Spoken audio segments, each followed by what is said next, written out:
please subscribe at make sure. So yan po mga kabayan ko. Kumusta po kayo? Dito naman po ako. Welcome po kayo sa aking YouTube channel, Randy Channel. Pakisubscribe, like, share, and comment dito sa aking YouTube channel, Randy Channel. Subscribe lang po kayo. Huwag po kayo magtubiling subscribe. Okay, mga kabayan ko dyan. Luzon, Visayas, Mindanao. Hanggang sa ibang bansa na mga OFW natin, mga kabayan natin, nagtatrabaho para sa kanilang pamilya. Shout out sa inyo lahat dyan. Sana makaipaig na mundo na ron. Sana po nasa mabuti kayong kalagayan at malayo sa karamdaman. Okay? So, itong aking topic uli ay patungkol pa rin mga kabayan ko kay Krishna. Kasi may nag-comment dito na talagang masasabi natin na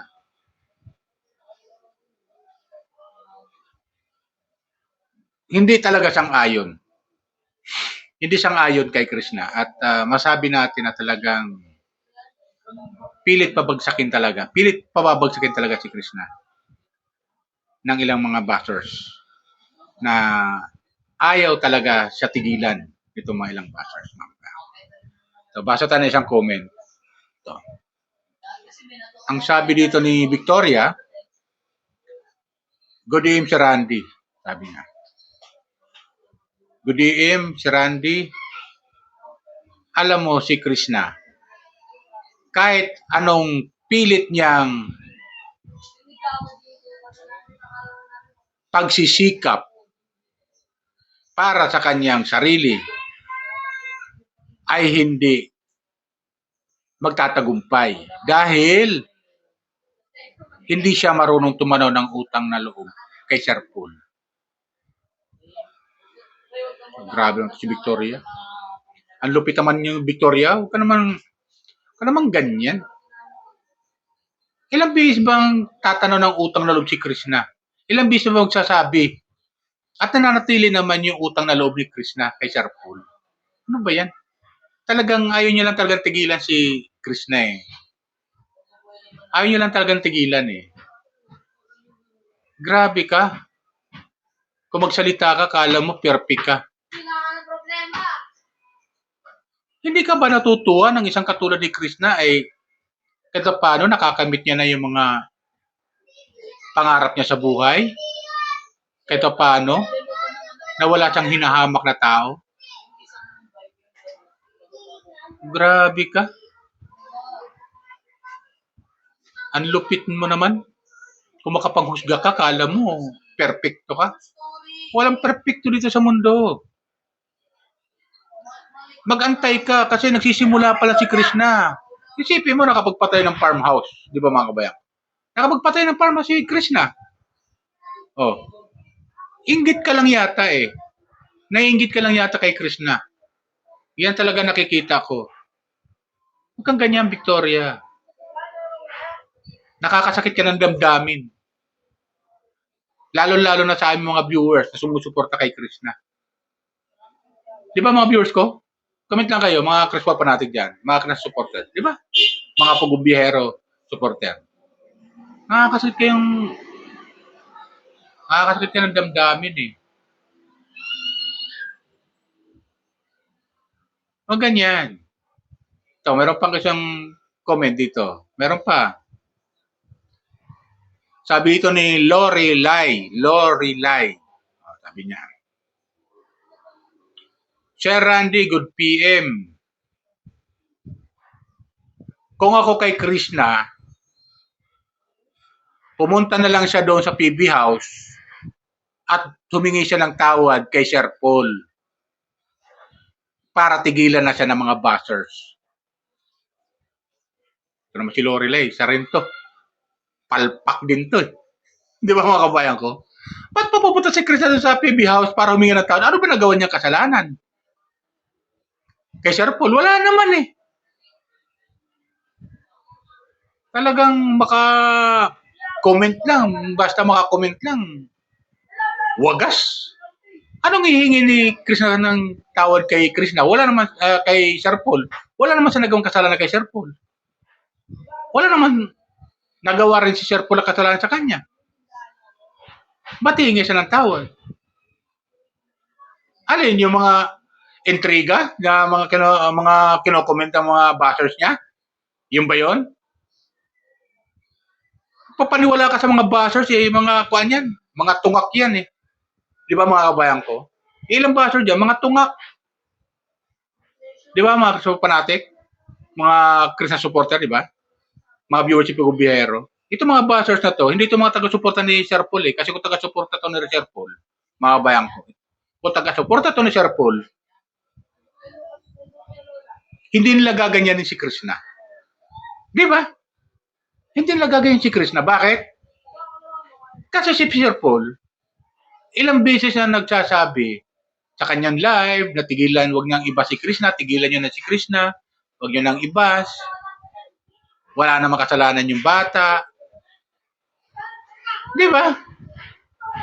Tapos itong mga bashers na to, kumakapangbas kay Krishna, wagas.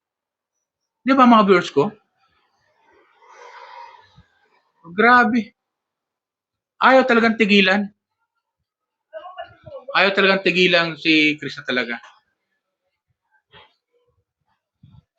Mga kung ano-ano mga comment ang nababasa natin sa comment section. Andyan yung mga sabi, makapalamukha ni Krishna, makapalamukha, walang utang na loob. Eh wala namang ginagawang masama sa Krishna. Wala namang ginagawa sa kanya si Krishna. Kung anong mayroon man si Krishna na naabot niya na ngayon, pinagsikapan niya yun, pinaghirapan niya yun sa pagbablog. Sa suporta na rin natin mga viewers. Wala namang ginagawang masama sa kanya si Krishna. Ba't ganun sila magsalita? Di ba mga kabayan ko? Talagang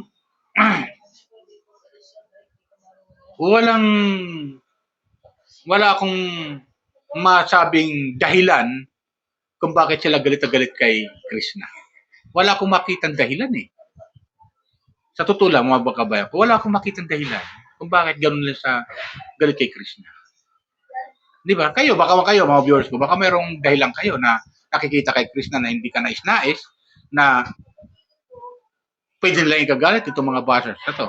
Pero para sa akin, wala akong nakikita. Kasi si Krishna, ang gusto lang niya makatulong sa kanyang pamilya, matulungan niya yung kanyang mga kapatid, yung matagal niyang pinapangarap na bahay, ito na, natupad niya na, unti-unti, at malapit na tumatapos. Yung pinangarap niya na magkaroon ng mga hayop na mga alaga, ito na, namili na siya, at meron na nga, inaalagaan na pwede niya pagkakitaan, pagdating ng araw, pwede niya maibenta. Di ba? Wala naman siyang pinagsasabihan at tao ng masama. Bagkus siya yung pinagsasabihan ng masasama nito mga bashers na. Anong gusto nilang gawin? Anong gusto nilang gawin kay Krishna? Di ba? Gusto ba nila pabagsakin si Krishna talaga? Gusto nilang hatakin pababa? Ito yung mga taong masasabi ko mga kabayan ko. Ito yung mga taong mga crab mentality. Di ba? Pag umaakit ng isang tao, pataas, sinahatak pababa. Yung paa para bumagsak sa baba. Imbis na umangat, tulungan, itulak mo pataas. Bagkus, hatakin pa pababa. Di ba?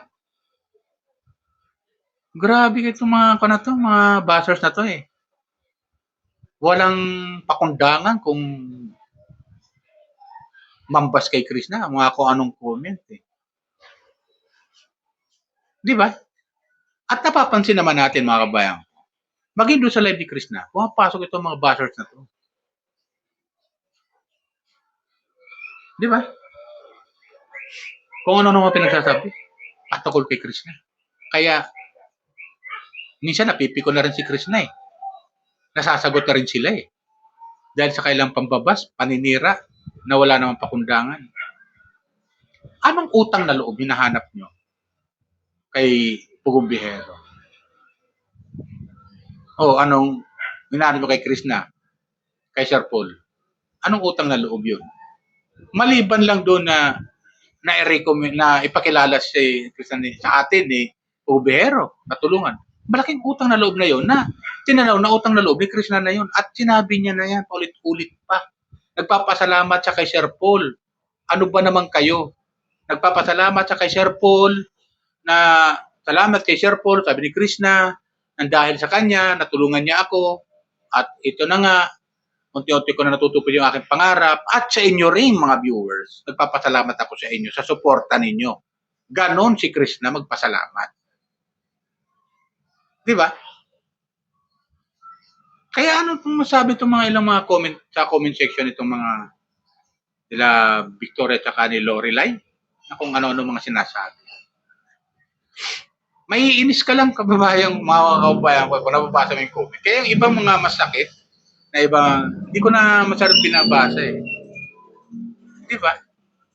Ali, pupunta si Chris na doon sa bahay sa PB House uli para ano? Pagpistahan nyo na naman. Gagawa na naman kayo ng kwento kung ano-ano. Kesyo, ayan, pumunta si Chris na sa PB House. Ganito, ganyan. Ganyan. Ganon. Para pagpistahan. Ba't yung kailangan diktahan si Krishna? Hindi yung kailangan diktahan si Krishna. Nasa kanya kung pupunta sa PB House. At wala siyang hihinging tawad kay Sir Paul kasi wala naman siya nagawang kasalanan kay Sir Paul. Okay ang ganyan. Mapang husga kayo eh. Mapagmata kayo eh. Di ba mga kabayan ko? Mapagmata sila. Mapanghusga. Itong mga ilang bashers. Hindi lang itong dalawang tinutukoy ko rito mga kabayan ko. Yung ilang bashers na buwabati ko kay Krishna. Mapangmata kayo. Mapanghusga. Hindi kayo natutuwa na ang isang katulad ni Krishna ay nagsisikap para sa kanyang pamilya. Ganon kayo eh. Hindi kayo natutuwa. Siguro ang gusto nyo, manatili lang si Krishna doon sa kailang bahay, sa bahay ng lola niya, at bumalik sa pag-uuling. Siguro ang gusto nyo, ganon eh. Tapos tatanga-tanga doon sa bahay, ganon. Yan ang gusto nyo mangyari. Tangatunganga, ibig sabihin, nakatunganga doon sa bahay. Ganon ba gusto nyo mangyari kay Krishna? Nagkakamali kayo. Dahil si Krishna, ginagawa niya ang lahat na paraan na pwede niyang pagkakitaan para lang makatulong sa kanyang pamilya. Na wala siyang hinahamak o inaapakang tao. Di ba? Dapat gayahin ito yung ginagawa ni Krishna ng ilang mga kadalagahan sa kasalukuyan. Na palaasa sa magulang, hindi nagsisika para sa kanyang sarili pagdating ng araw, na hindi naman habang buhay, kasama niyang kanyang mga magulang. Di ba ganun yun? Si Krishna ganun ang nasa isip niya. Kasi di habang buhay kasama niya kanyang mga magulang. Hindi siya umaasa sa kanyang mga magulang. Nagsisikap siya para sa kanyang sarili at para na rin makatulong sa kanyang mga magulang. Ganun siya. Ang gusto niya makatulong. Hindi siya nagpapabaya. Nakita nyo naman, hindi pa nakikilala ni Sir Paul, di ba? Nakita nyo na madiscover, uuling, sumasama sa pag-uuling. Ayun, namamasukan sa Davao City. Pumasok ng kasambahay. Pumasok ng sales lady. So, ginagawa niya lahat ng paraan, makatulong lang siya sa kanyang pamilya. Ganon siya. Ganon siya yung pangarap niya. Bilang simpleng dalaga. Pero itong mga bashers na to, mga bayan, kung makapanira kay Krishna, ganon-ganon lang.